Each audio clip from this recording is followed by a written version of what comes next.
हाँ जी, हेलो दोस्तों। मैं संदीप सुडा आपका हार्दिक स्वागत करता हूँ आपके अपने YouTube channel Hindi with Sandeep Suda पे। आज अपने एक विशेष चर्चा लेके यहाँ प्रस्तुत हुए हैं। भारतीय इतिहास में कह सकते हैं, हिंदी साहित्य के इतिहास में कह सकते हैं कि एक ऐसी कहानी जिसके बराबर की आज दिन तक कोई दूसरी कहानी नहीं लिखी गई। ऐसी कहानी जिस पर पूरे भारतवर्ष में प्रत्येक यूनिवर्सिटी, प्रत्येक कॉलेज के सिलेबस में ये लगती है। पूरे भारतवर्ष में कोई भी ऐसा राज्य नहीं है जिस राज्य के पाठ्यक्रम में, प्रतियोगी परीक्षाओं में ये कहानी न लगती हो। एक ऐसी कहानी जिसको लिखे हुए 100 से अधिक वर्ष हो गए, लेकिन फिर भी वो अपने आप में अनूठी है, नायाब है। एक ऐसी कहानी जिसको पढ़ते हैं तो ऐसे लगता है कि प्रेम करने की चीज होती है। एक ऐसी कहानी जिसको पढ़ते हैं, जिनको सुनते हैं तो ऐसे लगता है कि कहानी विधा भी समृद्ध होती है। एक ऐसी कहानी जिसको पढ़ते हैं तो ऐसे लगता है कि एक फौजी की जिंदगी, एक सामान्य आदमी की जिंदगी, एक पंजाबी कल्चर पर लिखी गई, एक पंजाबी संस्कृति पर लिखी गई, एक प्रथम विश्व युद्ध की पृष्ठभूमि पर लिखी गई एक ऐसी कहानी जिसमें एक फौजी की दास्तान है। इसमें एक छोटे बच्चे और छोटे बच्ची से मिलकर के जब वो बड़े होते हैं, जब बड़ा होकर वो युद्ध में जाता है, तब तब तक की कहानी है। अपने प्रेम के लिए सर्वस्व निछावर कर देता है, अपना बलिदान कर देता है उसके वचन के लिए ही। इस कहानी का नाम है उसने कहा था। अब उसने कहा था, ये कहानी चंद्रधर शर्मा गुलेरी द्वारा लिखी गई। चंद्रधर शर्मा गुलेरी थे, उन्होंने सिर्फ 3 कहानियां लिखी थी, सुख में जीवन, बुद्धू का कांटा और एक कहानी लिखी थी उसने कहा था। अब दिमाग में पहले पहले आती है कि उसने कहा था तो किसने कहा था, क्या कहा था, क्यों कहा था। इस बात पे चर्चा करेंगे। चर्चा करेंगे इस कहानी की विषय वस्तु की, कहानी की, इस कहानी पर बात करेंगे पृष्ठभूमि की, कहानी पर बात करेंगे उतार और चढ़ाव की, कहानी पर बात करेंगे कि कैसे एक छोटा बच्चा जो अमृतसर के बम्बू काट मोहल्ले में एक बच्ची से मिलता है और जब वो बड़े हो जाते हैं तो कैसे अपने प्रेम के लिए वो सर्वस्व न्यौछावर कर देता है। उनको एक बात याद आती है कि तेरी कुड़माई हो गई, तेरी कुड़माई हो गई, तेरी कुड़माई हो गई। अंतिम समय में जब वो युद्ध में जाता है, युद्ध में वो शहीद होने वाला होता है, उससे पहले भी जब मृत्यु से साक्षात्कार होता है उनको, तब भी वो कुड़माई वाली बात है वो याद करता है। ऐसी ही एक कहानी आज लेकर अपने यहाँ प्रस्तुत हुए हैं, उसने कहा था। बात करें उसने कहा था तो ये कहानी सन 1915 ईस्वी में लिखी गई थी। सन 1915 ईस्वी में लिखी गई ऐसी कहानी जो आज दिन तक ऐसी कोई बराबर की कहानी नहीं आई थी इसकी। ये कहानी है सन 1915 ईस्वी में लिखी गई और सरस्वती पत्रिका में छपी थी भैया। ये सरस्वती पत्रिका में छपी थी, उस समय की प्रतिष्ठित पत्रिका थी, उस पत्रिका में छपी थी। इसके जो लेखक है वो है चंद्रधर शर्मा गुलेरी। इस कहानी में जो नायक है उस नायक का नाम है लहना सिंह। प्रत्येक कहानी होता है उसका एक, जो प्रत्येक कहानी होती है उसका एक कोई नायक होता है और जो कहानी होती है उसमें एक नायिका भी होती है, एक खलनायक भी होता है। इसमें जो नायक है, नायक का नाम लहना सिंह है। और कहानी की जो शुरुआत होती है वो कहानी की शुरुआत होती है बम्बू काट मोहल्ले से। और बम्बू काट मोहल्ला ये अमृतसर में है। अमृतसर में बम्बू काट मोहल्ले में एक 12 साल का लड़का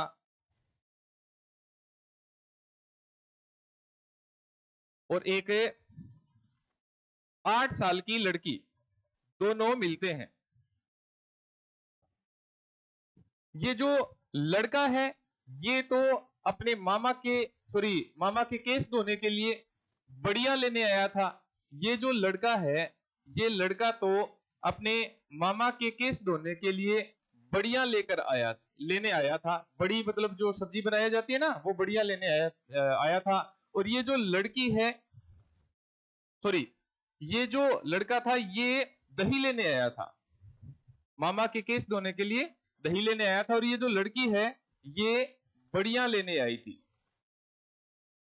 उस समय क्या होता था कि तांगे चलते थे और तांगों पर क्या है कि जो फुटपाथ होता था, फुटपाथ पे ये तांगे चला करते थे, छोटी तंग गलियां होती थी, उस गलियों में तांगे चलते थे। तांगे वालों की जो मीठी आवाज है ना, हट जा जीण जोगिए, हट जा लंबी उम्र वालिए, हट जा कुत्ता प्यारिए, ऐसी बातें करते हुए जो तांगे वाले चलते हैं, उस समय क्या है कि एक घोड़ा बिगड़ जाता है।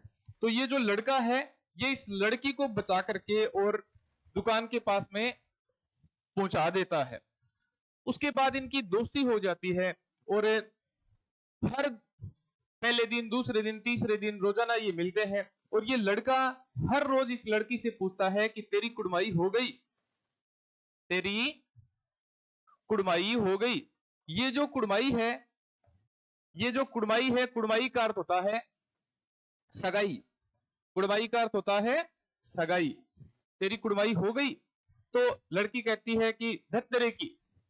दूसरे दिन मिलते हैं, लड़का पूछता है कि तेरी कुड़माई हो गई? लड़की कहती है धत्तरे की। ऐसे करते करते कुछ दिन निकल जाते हैं, लेकिन एक दिन जब लड़का ऐसे पूछता है कि तेरी कुड़माई हो गई, तो लड़की कहती है कि हाँ हो गई, देखते नहीं ये रेशम से कड़ा हुआ सालू। उसके बाद में लड़के का इतना भयंकर दिमाग खराब होता है, इस 12 साल के लड़के का इतना भयंकर दिमाग खराब होता है, एक वैष्णवी की औरत के टकराता है, एक ठेले वाले का ठेला गिरा देता है, साइकिल वाले के धक्का दे देता है, एक जो बाहर सब्जियां बेच रहे होते हैं सब्जियां उंडेल देता है, दीवार के पत्थर मारता है। कहते हैं इसका भयंकर दिमाग खराब होता है और ऐसे करते करते करते 20 से 25 साल बीत जाते हैं।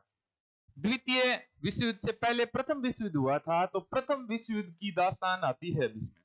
प्रथम विश्व युद्ध में क्या है कि भारत और बेल्जियम, सॉरी फ्रांस और बेल्जियम के बीच युद्ध हो रहा था और भारत है वो इंग्लैंड की तरफ से लड़ रहा था, जर्मनी के खिलाफ इंग्लैंड की तरफ से लड़ रहा था।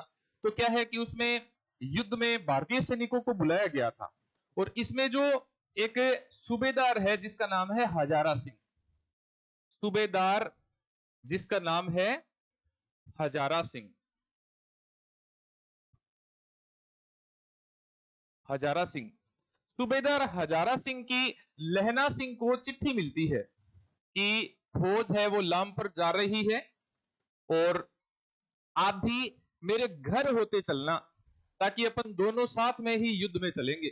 ये सूबेदार हजारा सिंह है, इसका एक पुत्र भी है जिसका नाम है बोधा सिंह। सूबेदार हजारा सिंह है, इसका पुत्र है जिसका नाम है बोधा सिंह। और हजारा सिंह की जब चिट्ठी मिलती है तो लहना सिंह सूबेदार के साथ होता हुआ निकलता है। तो जब सामान रख रहे होते हैं गाड़ी में, ये दोनों मिलते हैं तो सामान रख रहे होते हैं, तो हजारा सिंह कहता है कि सूबेदारनी, अर्थात सूबेदारनी मतलब किसकी पत्नी? तो सूबेदारनी मतलब किसकी पत्नी? तो हजारा सिंह की पत्नी, जिसका नाम होरा आता है, होरा। सूबेदार कहता है कि लहना सिंह आपको सूबेदारनी जानती है और मैं तब तक सामान रखता हूं गाड़ी में, तब तक आप सूबेदारनी से मिलके आ जाओ। अब जो ये लहना सिंह है तो जाता है तो सूबेदारनी उसको पहचान लेती है और बात बात में जिक्र करती है कि बचपन में जैसे तूने मुझे घोड़े से बचाया था, वैसे ही मेरे पति व बेटे की रक्षा करना। अब लहना सिंह को ऐसे लगता है कि ये जो औरत है ये कहती है कि बचपन वाली, अब वो थोड़ा थोड़ा याद आती है उसको। फ्लैशबैक पद्धति पर लिखी गई कहानी है, अभी मैं नोट करवाऊंगा, फ्लैशबैक पद्धति पर लिखी गई कहानी है। तो जो लहना सिंह है उसको थोड़ी थोड़ी बातें याद आती है और याद आती है कि कैसे ये क्या हो सकता है कि बचपन में मैंने घोड़े पे बचाया था। उसके बाद में सूबेदार ने याद दिलाती है कि मैं वही हूं जो जिसे तू रोज कहा करता था तेरी कुड़माई हो गई। अब लहना सिंह को सारी बातें याद आती है। तो इस कहानी में ये जो है ना कि उसने कहा था, उसने कहा था मतलब किसने कहा था? तो सूबेदारनी ने कहा था। क्या कहा था? कि मेरे बेटे और मेरे बेटे व पति की रक्षा करना। क्यों कहा था? क्योंकि बताती है कि मेरे बहुत सारे बेटे हुए लेकिन अभी एक ही बचा है और अभी ये सेना में भर्ती हो गया, अगर ये दोनों ही शहीद हो जाएंगे तो मेरी तो जिंदगी तबाह हो जाएगी। वहां से वो निकलते हैं और युद्ध में जाते हैं, युद्ध में खंदक में बैठे रहते हैं। इसमें जो आपको बताया था, हजारा सिंह का बेटा जो बोधा सिंह था, जो सूबेदारनी का पुत्र भी है, बोधा सिंह, ये कच्ची उम्र का है और कच्ची उम्र का है तो इसको क्या हो जाता है? निमोनिया हो जाता है। अब निमोनिया हो जाता है तो लहना सिंह इसको अपनी जैकेट दे देता है, खुद इसकी 8-8 घंटे की और ड्यूटी करता है, क्योंकि फौजियों की 8-8 घंटे की ड्यूटी होती है। तो 8 घंटे खुद ड्यूटी करके और 8 घंटे बोधा सिंह की ड्यूटी भी करता है। खुद तो सिगड़ी के जो किनारे सीधी शर्ट में बैठा रहता है और जो बोधा सिंह है, बोधा सिंह को अपनी जैकेट, अपनी शर्ट, अपनी स्वेटर भी दे देता है और खुद एक सिंगल सी सीधी टी शर्ट पे बाहर चौकी पे, जो खंदक है, खंदक के बाहर दरवाजे पर तैनात रहता है। इस दौरान क्या होता है कि जो ये बोधा सिंह है, बोधा सिंह की तबीयत खराब हो जाती है। तो तबीयत खराब होने के बाद में इनको समझाता है कि कैसे युद्ध में आपको कैसे बचना है, कैसे युद्ध की बातें, कैसे अपने जो कह सकते हैं